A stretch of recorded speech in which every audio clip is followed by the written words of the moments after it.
Hello guys, in today's video I'm going to show you how to fix this problem with Nvidia app if that doesn't work for you, and we're going to try to fix together.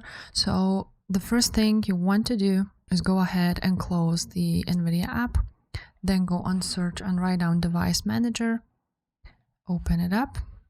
On device manager you want to go to display adapters, choose Nvidia display adapter. Then go to update driver and browse my computer for drivers. Then let me pick from a list, and you're gonna choose your Nvidia, then click next. It will install the drivers. Now if that didn't fix the problem and your Nvidia app is still not working, you want to go ahead and uninstall it. So you want to go to installed apps, open it up here on settings, and here you want to search for Nvidia and you want to go ahead and uninstall it.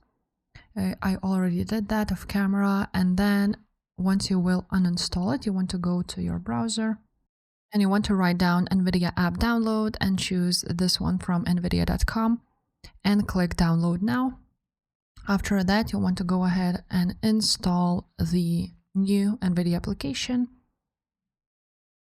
And for example, for me, it looks like that. I already downloaded it and now I'm installing the GeForce Game Ready drivers, the new ones. It will update the older ones and it should work. As you can see, the Nvidia app is now working for me. So if this video was helpful, make sure to subscribe and I will see you next time. Bye.